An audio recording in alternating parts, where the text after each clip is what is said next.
It wasn't an election like any other.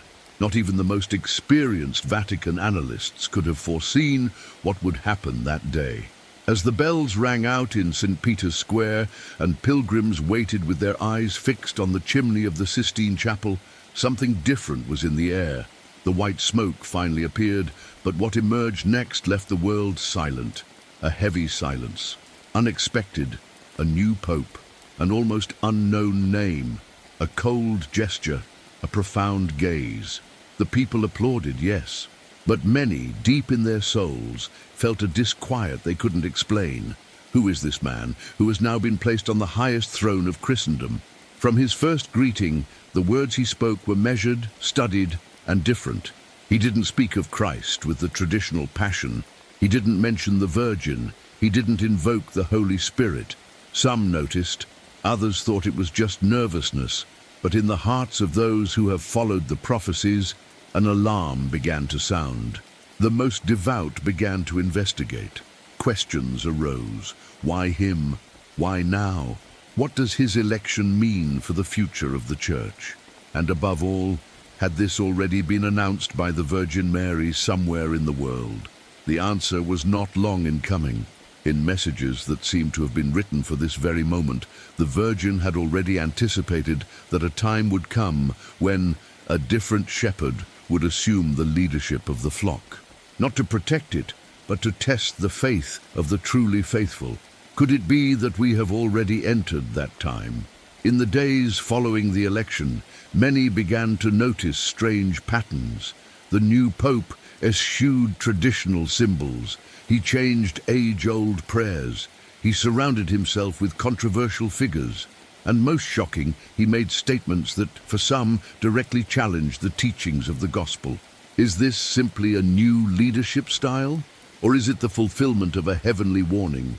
To understand this, we must look beyond the visible. This pope has been enthusiastically received by the secular media. He has been praised by political leaders, even those who publicly oppose Christian values. Why so much applause from outside the Church? Could it be that what he represents goes beyond the spiritual? Many believers began to recall the words of St. Paul, "The time will come when men will not tolerate sound doctrine." And others recalled the tears of Our Lady at La Salette when she said that Rome would lose the faith and become the seat of the Antichrist. Strong words, difficult to accept, but impossible to ignore in the face of what we are seeing. Some will say these are exaggerated theories, that all this is a product of fear or superstition. But wasn't that how they initially dismissed the messages of Fatima? Wasn't that how they mocked the tears of blood in Akita? Time has shown that what seemed impossible ended up being fulfilled, word for word. What if this election is just another of those signs that heaven has been announcing? There's something in this new Pope's gaze that many fail to decipher. It's as if he knows something the world doesn't yet. His silences speak louder than his speeches. His gestures, though humble on the outside, carry an unsettling authority. He's no ordinary leader. He's no ordinary pastor. He's perhaps a key piece on a chessboard that has been in motion for centuries. A spiritual chessboard where every move has been anticipated by prophecies and Marian revelations that now return with greater force than ever. The most attentive have begun to revisit old messages from the Virgin. They speak of a pope who does not come from the heart of faith, but from the margins of power, from a structure that seeks to please the world rather than God. Isn't this what we are witnessing? And while all this is happening, the Church seems divided. Some venerate him without question, others view him with deep concern. And in the midst of both groups, the silent faithful take refuge in the Rosary, in the Eucharist, in the nightly tears that only God knows, because they feel that something has changed, and not for the better. But this is just the beginning. The true face of this new Pope has not yet been fully revealed. His future decisions will be key. His next words will define whether this time will be one of purification or confusion. What is clear is that nothing will be the same from now on. And those who have faith, those who have heeded Mary's warnings, know that they must remain awake. Who is the real Pope-elect? History is about to reveal it.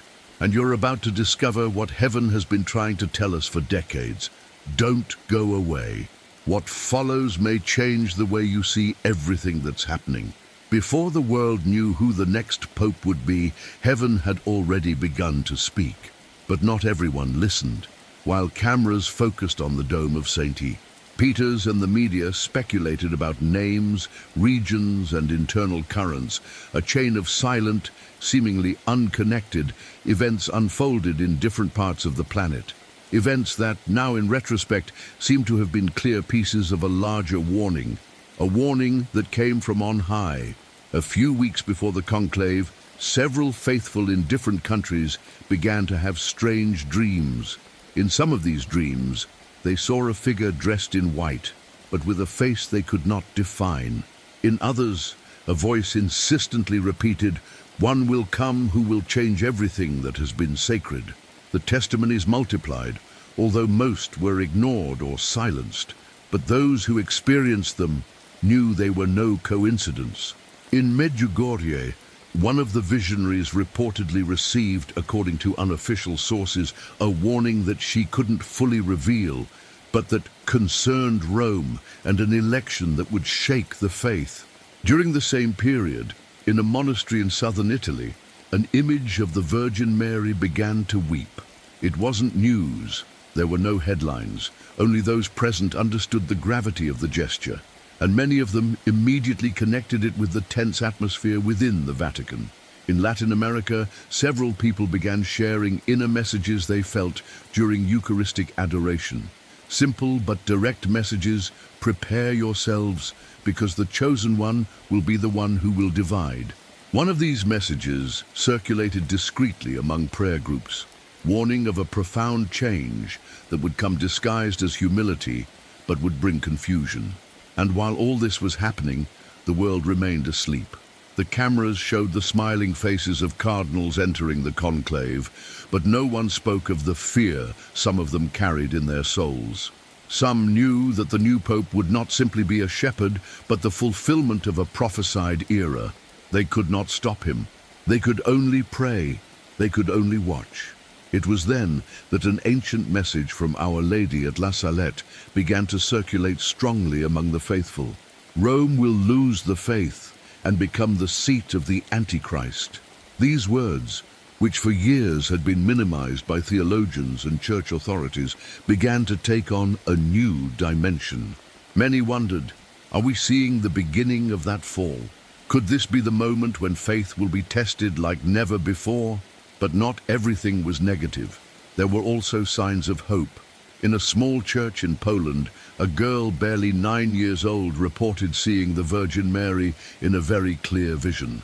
The Virgin Mary didn't speak. She simply displayed a key and pointed to heaven. The community interpreted this as a warning.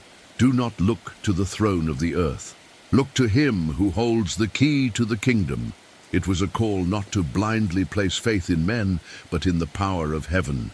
Added to this is an inexplicable phenomenon that occurred at a Marian shrine in Colombia.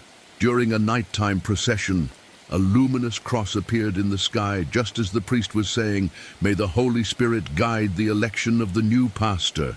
Dozens of faithful saw it. Some wept, others simply fell to their knees. It was as if heaven were marking a before and after. All these signs seemed to say the same thing. The election of the new pope would not be just another election, and, although his name was not mentioned directly, the messages were clear. One will come who will change the ancient words. The altar will be altered. True shepherds will be persecuted. Words that, at first, many didn't understand. But now, with what is happening, they seem more accurate than ever. The conclave, therefore, was not merely a political or ecclesiastical event. It was a spiritual moment of cosmic proportions. The forces of good and evil, heaven and hell, seemed to have paused at that hour to observe the movement that would change the course of the church. The prophets remained silent. The angels watched.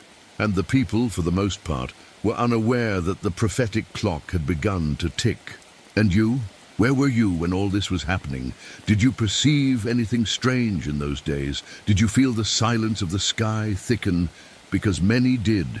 Many experienced it in flesh and spirit, but they were mistaken for madmen, for alarmists, for fanatics. Today, those same people who were despised are the ones who firmly warn, this had already been announced. You just didn't want to see it. There's something profound in the way heaven speaks. It doesn't do so with shouts. It does so with whispers, with tears, with details that only those who are attentive can capture. That's why the true signs don't appear in the newspapers. They're in the looks, in the prayers, in the silences laden with eternity. This is the time to open our eyes, because what is coming will not be easy. The new Pope has not yet revealed all that he represents. But heaven, in its mercy, has already given us all the clues. And if we continue to deny them, we will only be left with regret. Because what is at stake is not just a doctrine, it is the salvation of millions. For decades, the entire world has wondered what the so-called third secret of Fatima really contained. Many believe they know its contents, others are completely ignorant. However, what few understand is that this revelation did not only speak of wars or persecutions, it went much further. It touched the heart of the Church. It pointed to a danger that would come from within. And today, in light of the election of the new Pope, the words of the Virgin Mary at Fatima resonate with a disturbing force, as if they were finally finding their fulfillment. In 1917, the Virgin appeared to 3 shepherd children in Cova da Iria, Portugal. To Lucia, Francisco, and Jacinta, she delivered messages of profound gravity, warning about the direction of the world and the urgency of conversion. But there was one special message, reserved only for the Pope. A message that Lucia wrote under obedience, sealed and delivered to the Vatican on the condition that it would be revealed in 1960. But it wasn't. The official silence lasted almost 40 years. And when some purported content was finally published, many scholars and theologians noticed that key elements were missing. Something wasn't right. Something was still hidden. Among the faithful, the conviction grew that there was an unrevealed part, a section of the third secret that spoke directly of a great apostasy within the Church, led by men who wore cassocks but denied the truth of the gospel with their actions. According to some witnesses close to Lucia, she herself had said that the devil would seek to infiltrate the Vatican itself, and that at the darkest moment, a figure dressed in white would arise who was not what he appeared to be. Could this have a connection with the new Pope? Reviewing Lucia's statements, especially those later before her final retirement, we find phrases that didn't seem alarming at the time, but that take on new meaning today. In one of her most discussed letters, she wrote, "The final battle between the Lord and the kingdom of Satan will be over the family and faith." Atin. And at another time in private, she reportedly said that the confusion would not come from the Church's external enemies, but from within. And what do we see today? A divided Church, an authority seeking to adapt its teachings to modern times, ambiguous statements on moral issues that were once crystal clear, changes in the liturgy, in catechesis, in language, and a figure who, from the throne of Peter, smiles with charity, yet sows uncertainty among faithful believers. Is this perhaps the prophesied figure? Is he the bishop dressed in white, who, according to the published vision, walked among spiritual corpses toward a cross that was not Christ's? In this context, a revelation that had been suppressed for years gains strength. According to Cardinal Chiappi, a papal theologian during 5 pontificates, the third secret speaks, among other things, that the great apostasy in the Church will begin from its very top. This is not a marginal opinion. He was a theologian of the highest rank, and his words, although never officially confirmed or denied, sowed deep concern among those who still believe in the power of Marian prophecies. Furthermore, there is evidence that Pope John Paul I, who died mysteriously after just 33 days as pontiff, read the entire secret and was deeply moved. Some believe he intended to reveal it in its entirety, but didn't have the time. His sudden death remains a mystery, and many believe the content of Fatima had something to do with his reaction. The new Pope, for his part, has shown an open attitude toward dialogue with the modern world. But in that openness, many see dangerous concessions. When the name of Christ is omitted from key speeches, when a universal brotherhood is proposed without mentioning the gospel, when there is a desire to please political power rather than heaven, the message of Fatima shines like a prophetic beacon. Because Our Lady did not come to deliver a pretty message, she came to warn, to plead, to weep for conversion before punishment. And if that warning spoke of a spiritual deception, of a confusion promoted from the heart of Rome, then it's logical that we take a serious look at the role of the new Pope. Not to judge him personally, but to discern spiritually. Because the enemy won't come with horns and a tail. He will come dressed as an angel, or as a shepherd, and his greatest victory will be to confuse those who believe without being in prayer. In this scenario, the rosary becomes our greatest weapon, because it was the rosary that Our Lady prayed for at Fatima, not to be repeated as an empty formula, but so that hearts may remain steadfast when the hour of darkness arrives. And that hour, for many, has already begun. Therefore, it is no coincidence that the new Pope was elected at this exact time. Nothing in heaven happens by chance. Everything has a purpose, and if God has allowed this man to assume leadership, he has also allowed the prophecies to come to light. Not to sow fear, but to light lamps, because when everything goes dark, only those who have oil in their lamps will be able to stand. Are you prepared for what is coming? Do you have the discernment to see beyond appearances? Do you have the courage to follow Christ, even if those at the top push you in another direction? These are the questions that Fatima leaves us with today. And in the face of the new Pope, we cannot remain spectators. We must pray, we must be vigilant, and we must act with love, but also with truth. Garabandal was no ordinary apparition. It occurred between 1961 and 1965 in a small, isolated village in northern Spain, where 4 peasant girls claimed to have seen the Virgin Mary more than 2,000 times. At the time, many doubted, others believed. But the truth is that what was said in that place continues to deeply disturb those who have closely followed the signs from heaven. And now, with the election of the new Pope, the words heard in that remote corner of the world resonate like a returning echo, more urgent, clearer, more impossible to ignore.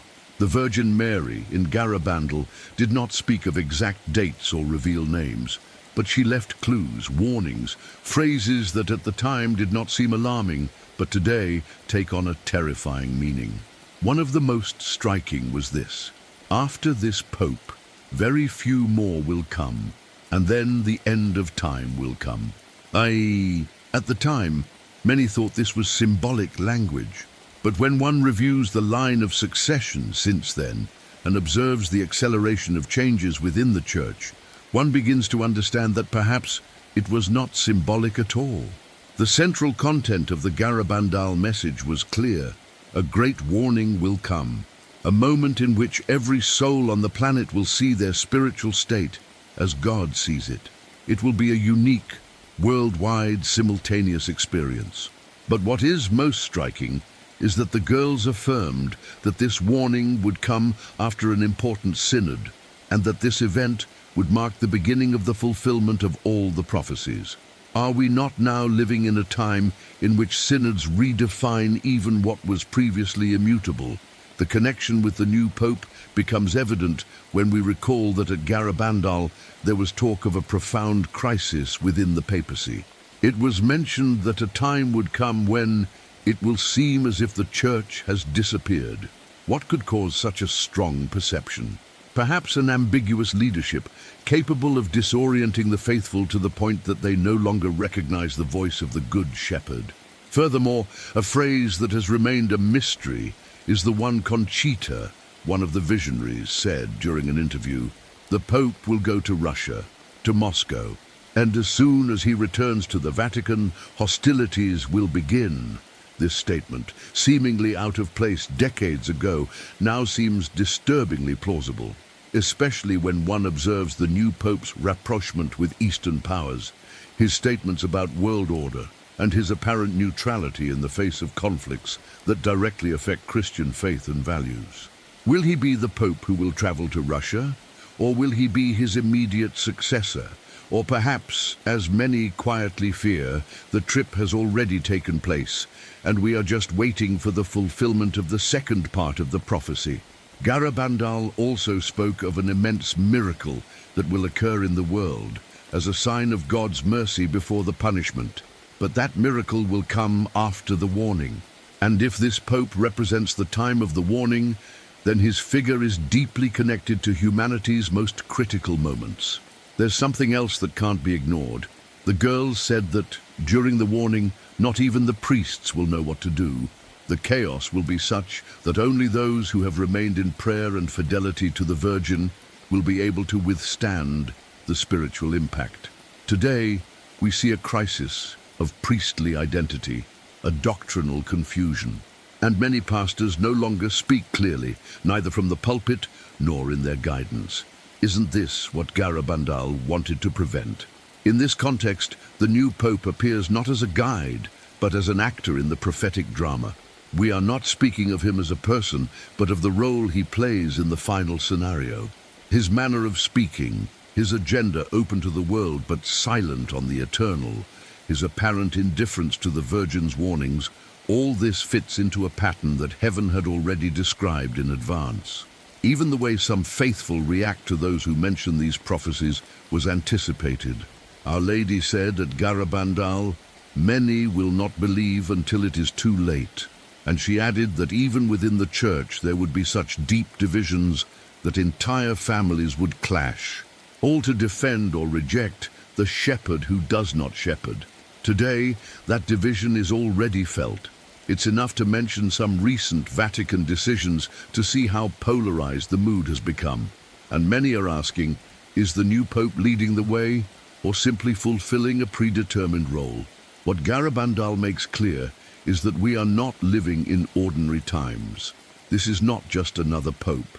This is not just another period. Everything is interconnected. And if we ignore these warnings, we do so at our own peril. The Virgin did not speak to sow fear. She spoke to awaken, to warn, to prepare the small, faithful remnant who will not be fooled by appearances. Because, as he also said in Garabandal, don't worry about what will happen, but rather about being in God's grace. That's the key, not knowing the details, but living in prayer, in conversion, in fidelity. But for that, it's necessary to know what's coming.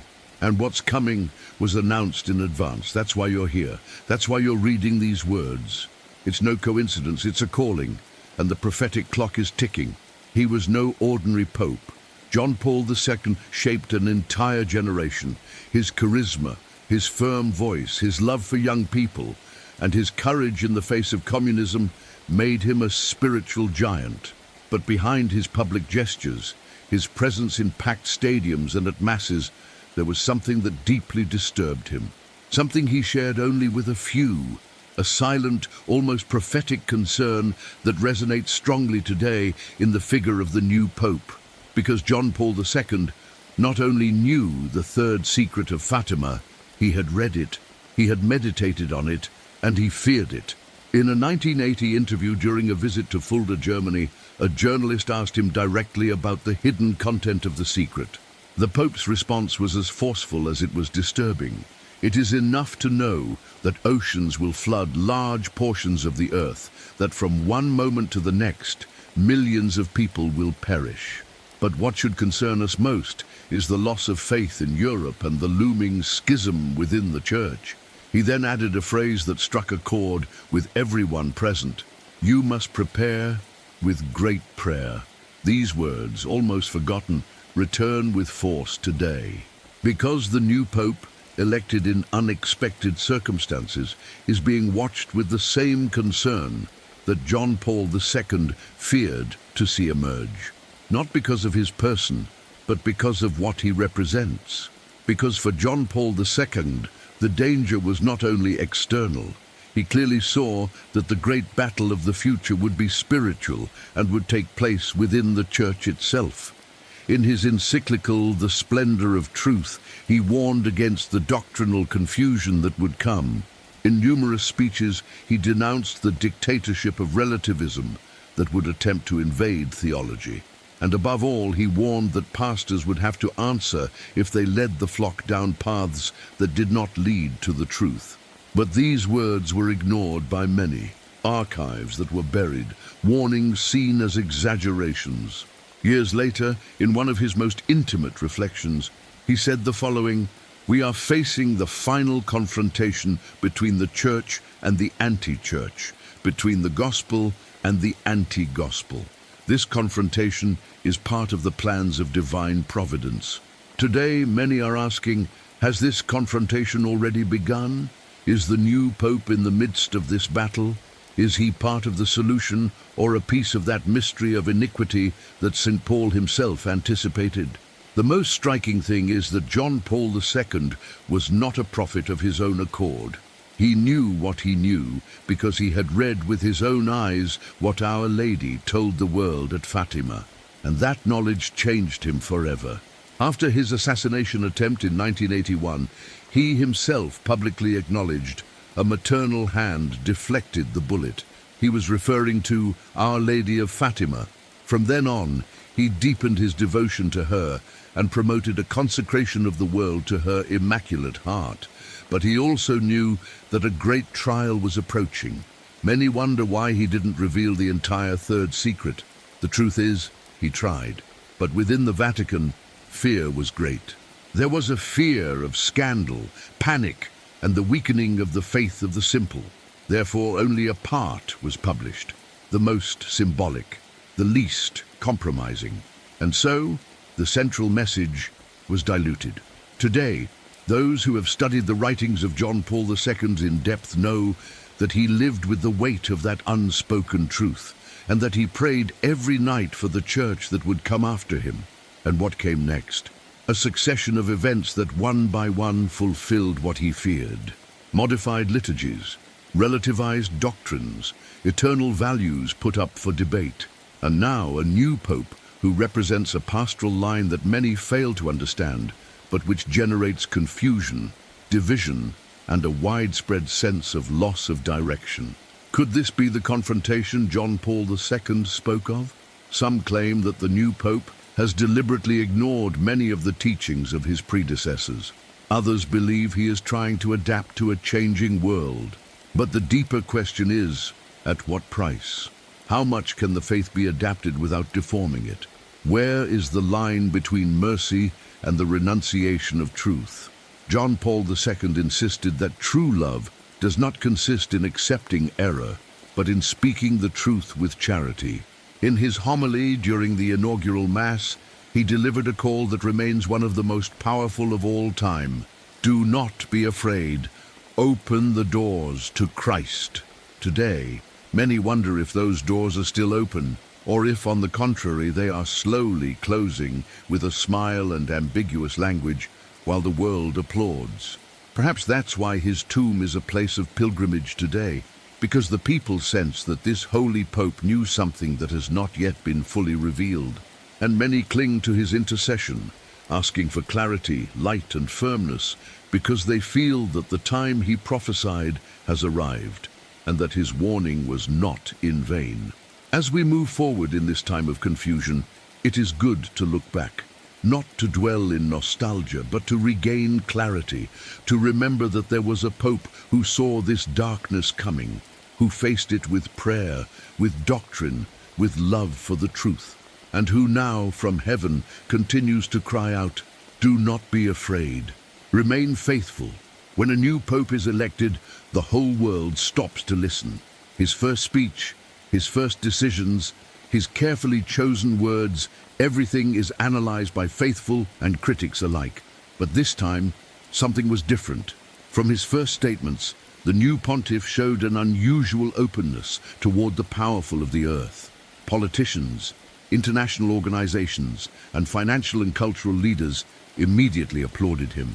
Many saw in him a pope of dialogue, but others sensed something deeper, something they could not explain, a disturbing shift toward an unholy alliance between the spiritual and the political. In the first months of his pontificate, diplomatic visits multiplied. He was seen in private meetings with leaders of the world's major economies. He spoke not only about faith, but also about climate change, social justice, global health, new economies, and international governance.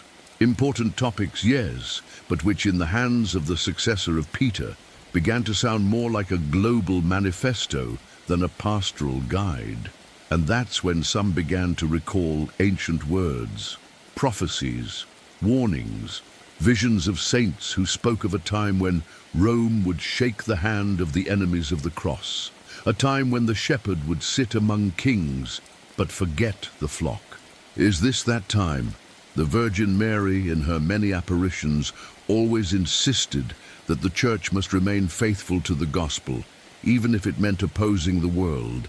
But now, the new Pope seems to be heading in the opposite direction.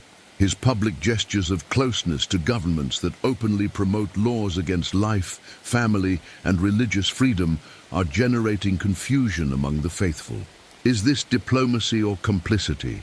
One of the most discussed episodes was his speech before a World Assembly, where he avoided mentioning Christ, the Holy Spirit, or sin. Instead, he spoke of global unity, a new humanity, and a universal covenant for peace. Beautiful words, yes, but devoid of evangelical content, and it is here that a pattern begins to reveal itself, a systematic omission of the sacred replaced by the ideological. Many recall that in the past, leaders of these same powers attempted to impose a world religion, a common ethic detached from faith, a brotherhood without a father.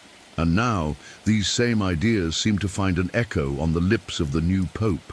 Why? Is he being manipulated? Is he being used as an instrument of a broader project?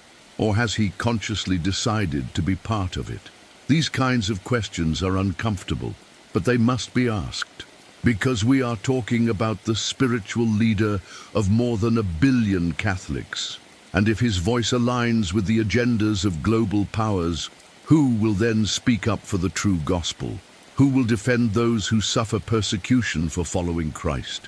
Who will denounce sin if diplomacy becomes more important than truth? The previous Pope, Benedict XVI, spoke many times of the danger of a dictatorship of relativism. He warned that the world would want a church that would remain silent, that would not disturb, that would bless everything without questioning anything. And isn't that what we're seeing now? A church more concerned with not offending than with saving souls. The most alarming thing is that behind this strategy of opening up to the world lies enormous economic and media pressure. There are interests that want the church to change, to adapt, to renounce its prophetic mission. And the new Pope, with his popularity and soft language, seems to be the perfect vehicle for that change. But to what extent can one man change what was instituted by God? In this context, the words of Our Lady in Akita come to mind. The work of the devil will infiltrate even within the church, so that we will see cardinals against cardinals, bishops against bishops. And later, she says, the church will be full of those who accept compromises. Was this what she meant? An ecclesial leadership that prefers political peace over the courageous witness of the gospel? It's important to clarify, this isn't about attacking the Pope, nor about disrespecting him as a person. It's about spiritually discerning the times we are living in. It's about listening to the warnings heaven has given us for more than a century. And it's about recognizing that we are in the midst of a silent battle where words are used with care, but the soul of the people is at stake.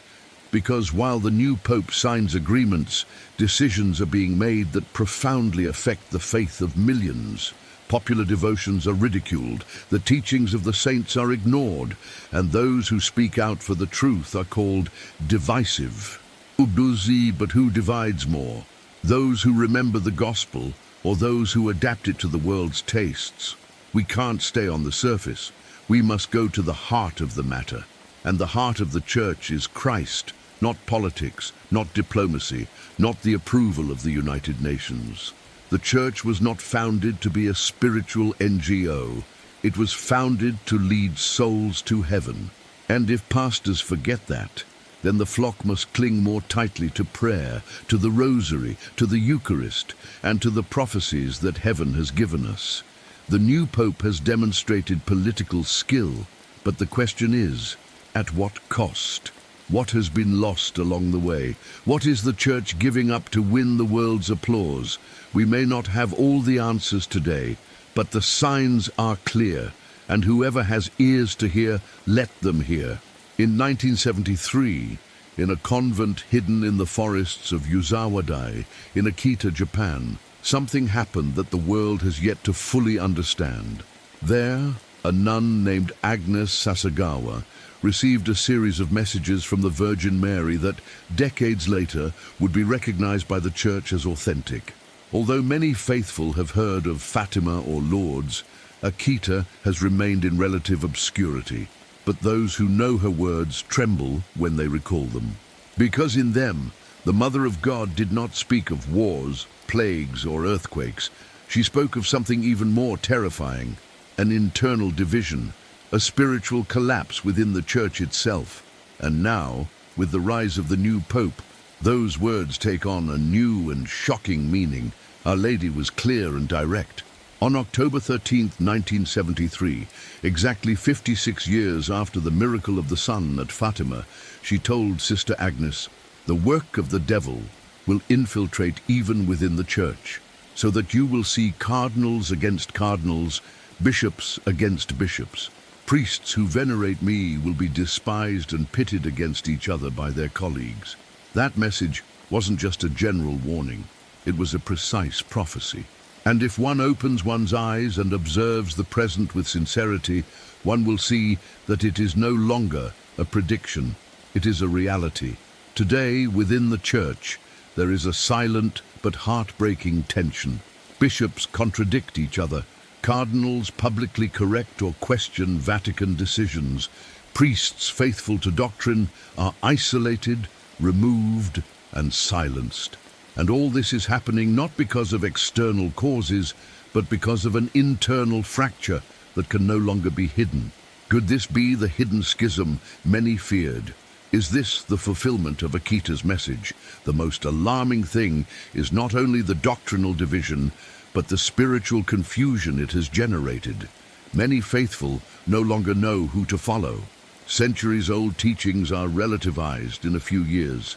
Sacred liturgical practices are replaced by pastoral experiments. And amidst all this, the new Pope maintains an ambivalent discourse, at times traditional, at times reformist, at times silent on questions that cry out for answers. Is this part of the invisible battle that Our Lady announced? Our Lady in Akita didn't just speak of the conflict. She also spoke of her son's pain. The Father will inflict a severe punishment on all of humanity.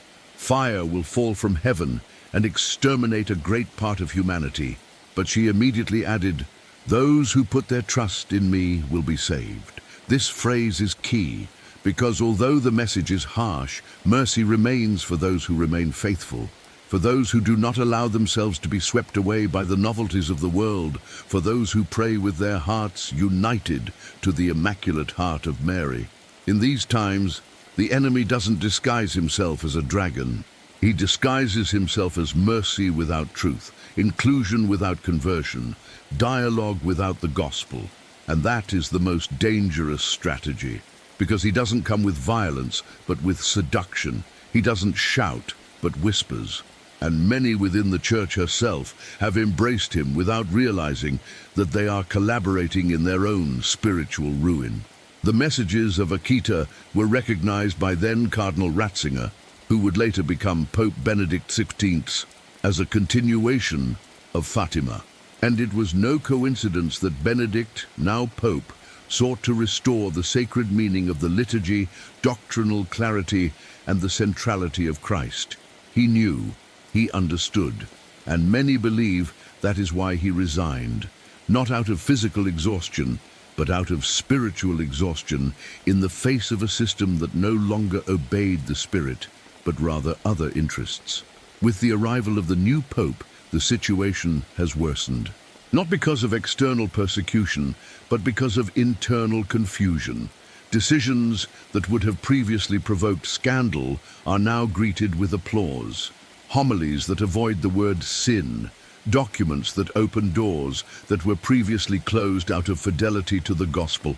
All this cannot be ignored, because Our Lady did not ignore it. She anticipated it, and she warned us, Satan will infiltrate even the highest levels of the church.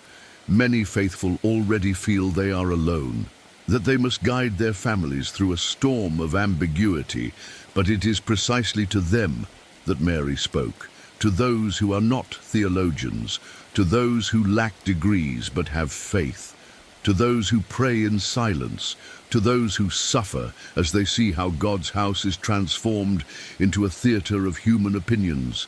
And yet not all is lost. The Virgin herself promised that in the end her Immaculate Heart will triumph. But that triumph will not come without a battle. It will be a profound, painful, but necessary purification. And now, with the new Pope as the central figure of this stage, his every step must be discerned with prayer. Not to judge him, but to understand the times. Because Mary didn't say the church would fall. She said it would be purified from within. And we are seeing how that purification begins with a separation. Those who remain in the truth, and those who change it to please others. Therefore, Akita's message is not a message of despair. It is an urgent call to pray the Rosary every day, to adore Jesus in the Blessed Sacrament, to not give in to fads or fears, and above all, to not be deceived by those who, under the guise of piety, lead us to spiritual lukewarmness. The Virgin has spoken, now it's our turn to respond. And in the midst of division, silence, and confusion, only one voice remains clear, that of the mother who weeps for her children and who once again calls us to awaken. Not all have remained silent. Although the current ecclesial atmosphere seems marked by diplomatic caution, ambiguous language, and fear of offending, there are those who have not been able to remain silent. Simple priests, courageous bishops, theologians faithful to the truth. Pastors who, seeing the direction the church was taking under the new leadership, raised their voices with respect, but also with firmness, and they did so not out of rebellion, but out of love, out of fidelity, out of conscience. But those voices, one by one, have been silenced. In recent years, the number of clerics sanctioned, removed, or simply ignored for defending traditional doctrine has grown alarmingly, and in most cases, their crime has not been scandalous or heretical. Rather, it has been that of remaining steadfast in the Church's perennial teaching, of not yielding to ideological pressure, of repeating what has always been true, and for that, they have been removed. One of the most emblematic cases was that of an African bishop who, during a conference, clearly stated, "You cannot change what Christ established. You cannot bless what he did not bless. Mercy cannot be an excuse for error." Those words, which resonated like an echo of the apostles, caused discomfort, not among the faithful, but in certain ecclesiastical circles that had already opted for a complacent theology. Shortly thereafter, that bishop was transferred. His voice disappeared from the media. No one invited him back to Rome. There is also the case of a Latin American priest, known for his work with the poor, and for his passionate preaching about the value of the Rosary and Marian devotion. His online channel reached millions of viewers, but it took only one homily, just one, in which he respectfully questioned certain ambiguities of the new magisterium, for him to be summoned by his bishop and forced into silence. Today, he celebrates Mass in private, without social media, without platforms, without echo. But his voice lives on in the hearts of those who heard him. And these are not isolated cases. There are dozens, perhaps hundreds.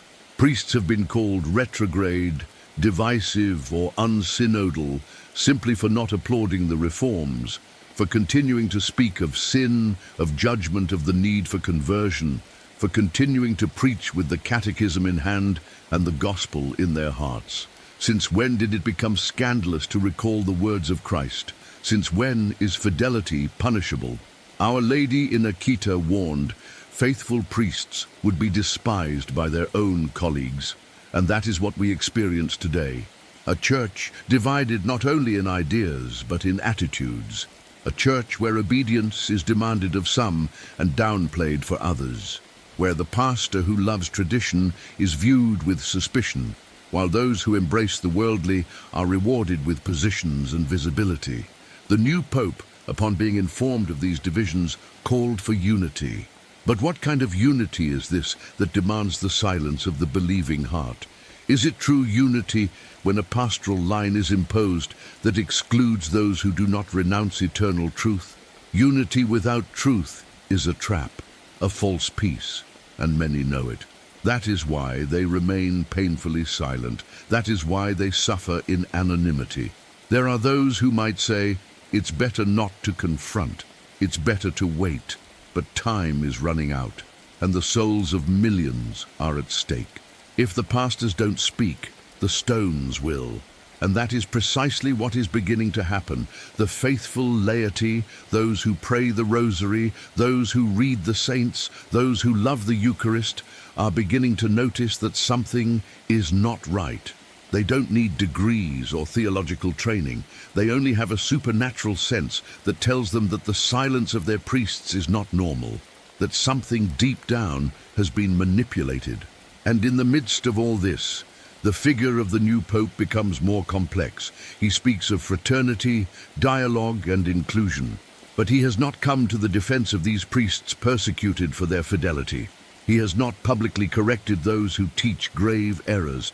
He has not protected those who simply want to be faithful to what the Church has always taught. Why? Why so much silence in the face of internal injustice? Perhaps, as many fear, their mission is not to guard, but to enable. Not to guide, but to open doors.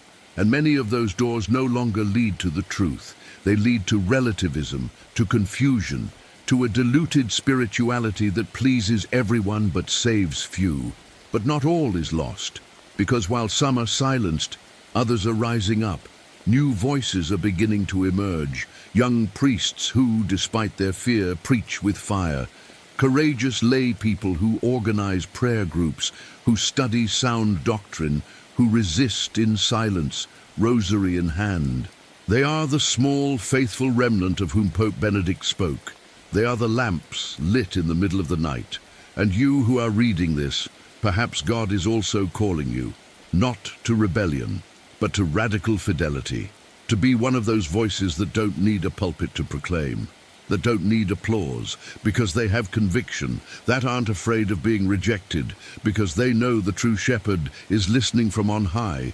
The history of the Church is full of martyrs.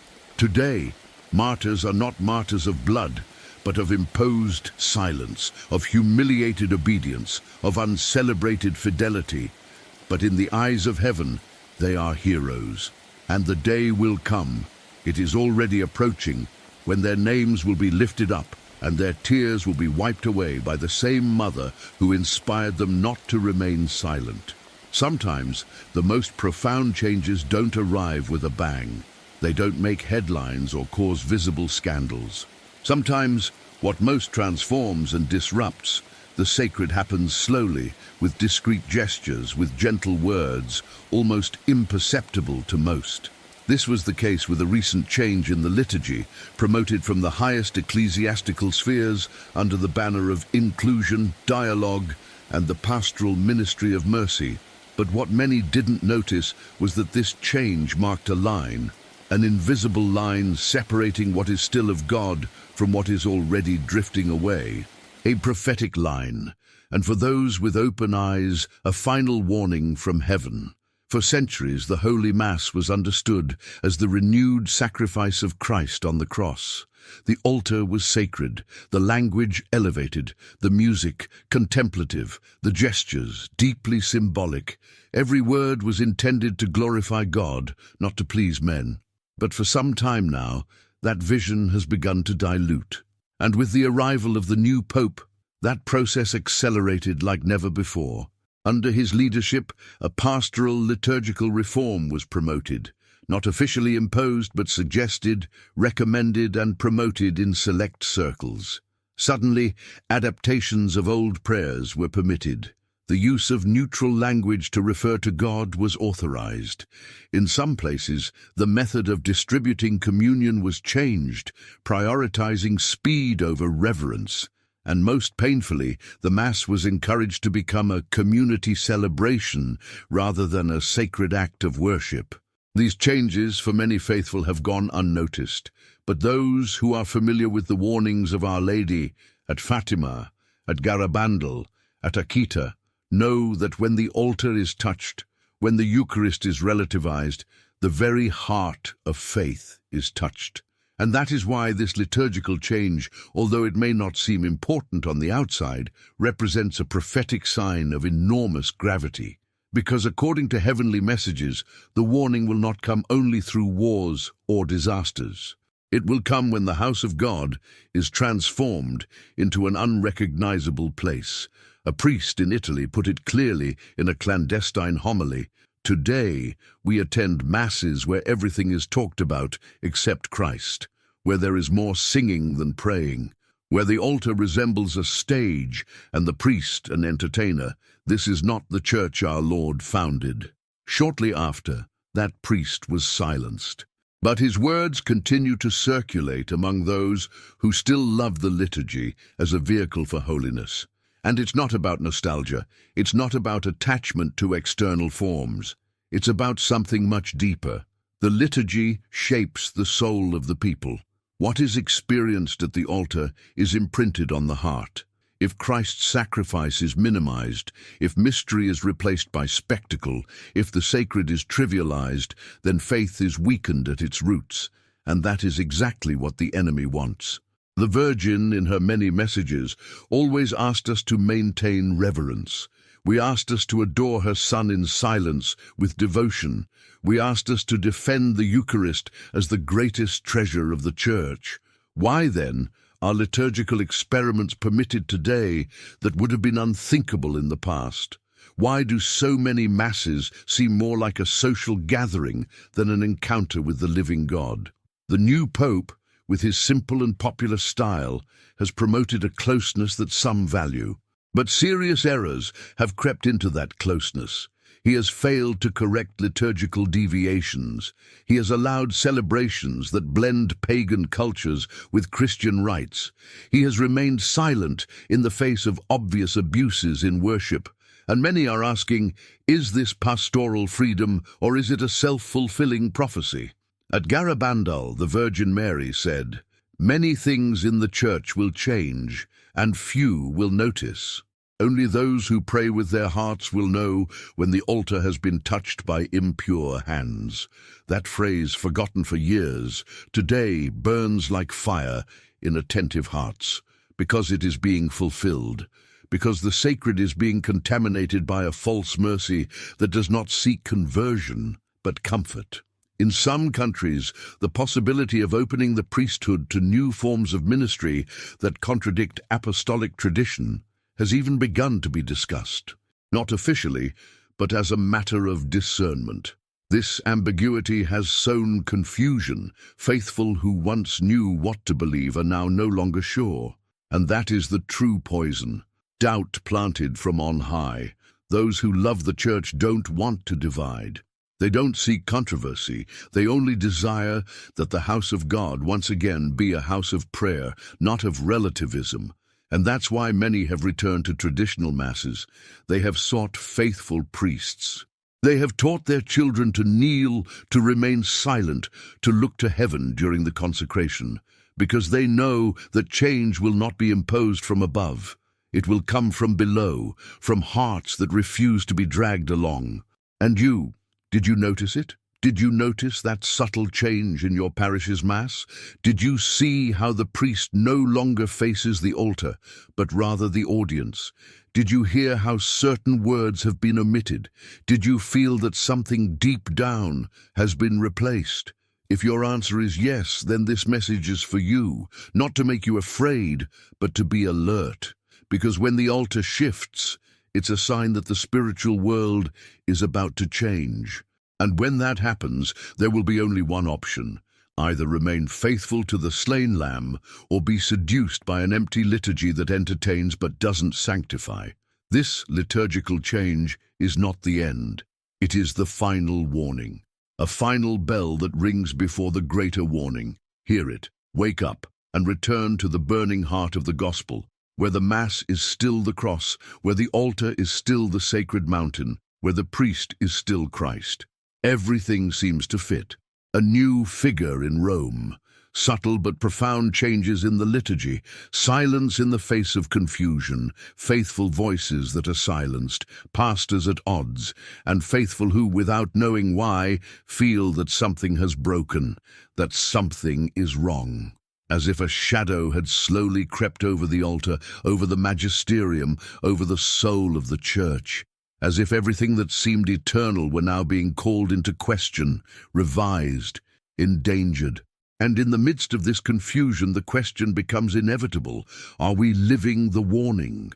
Has the time that Our Lady announced to us with tears, with pain, with supplication already begun? The pieces are on the table, but the world remains asleep. The clock has already begun to tick, but few hear its ticking. The most attentive feel deep within their souls that this is not just a difficult time, but something more, something spiritual, something decisive, something prophetic. The Virgin Mary at Garabandal spoke of the warning as a moment that would come directly from God, a moment when all of humanity at the same time would see the state of their soul. Every man, every woman, every young and old, believer or not, will come face to face with the truth about their life. It will be an inner judgment with no escape, an illumination of conscience, a universal tremor that cannot be ignored or relativized. And although that moment has not yet arrived, many saints have said that, before that warning, the world would be plunged into great moral darkness. And that darkness is already here. It is in the pulpits that no longer speak of Christ, in the altars that no longer shine with reverence, in the doctrines that adapt to fashions, in the priests who are afraid to preach the cross, in the faithful who don't know whom to trust. The new pope, whether unwittingly or knowingly, seems to have reached a point of no return. His figure, more than his person, has become a symbol, for some, of modernity, for others, of rupture. But what cannot be denied is that his election has coincided with an unprecedented acceleration of all the signs that heaven had already described. It is as if his arrival has unlocked the next stage of the prophetic plan, as if the foretold hour is finally upon us. There are those who still doubt. And it's okay to doubt. True faith doesn't fear sincere doubt. But it's also true that the signs can no longer be ignored. It's not about falling into theories. It's about looking at reality with the eyes of prayer, because whoever prays sees. Whoever prays with an open heart begins to understand what the world doesn't understand. They begin to see with the eyes of Our Lady, and what she sees today is a wounded church, a scattered flock, a body that bleeds in silence. That's why the warning is necessary, because God, who is just, is also merciful, and before allowing the punishment, He will send this great call to conscience, so that no one can say, "I didn't know," so that everyone has one last chance to return to Him. And you, are you ready? Could you bear to see your soul as God sees it? Could you hold His gaze? It's not about being afraid, it's about being awake. Because when heaven gives a warning, it's not to frighten, it's to save. The warning won't be announced through the media. It won't be broadcast live. It will be spiritual, intense, personal. Some will be converted instantly. Others will go mad. Some will run to confession. Others will harden their hearts even further. But what matters isn't what happens then. What matters is what you decide now. Because now is the time to return to the rosary, to adore Jesus in the Blessed Sacrament, to fast, to go to Mass, to read the Word, to prepare like someone awaiting a visit that could come at any moment. Because it will, like a flash of lightning, like an eternal whisper, like a tear from God falling to the earth. This isn't an end, it's the beginning of the outcome, the final chapter before everything changes. The Virgin didn't come to speak to us on a whim. She came because all of heaven cries out for our salvation. And now, that cry becomes urgent. If you've come this far, it's no coincidence. It's a sign that you were chosen to see, to understand, to pray. You may not be a priest, you may not have any education, but you have faith, and that faith can move mountains. It can sustain souls. It can set whole homes alight. It can save. Do what she asks. Pray the rosary every day. Consecrate yourself to her immaculate heart. Flee sin, receive the sacraments, and stay vigilant, because the bridegroom will soon come, and only those who have oil in their lamps will recognize him. It's time to speak, to share this message with love, with humility, with courage. Write in the comments, "I believe in the warning of the Virgin Mary," and share this message with 3 people who need to wake up, because this isn't just another story. It's the real story of what heaven is doing for us, and now you know it.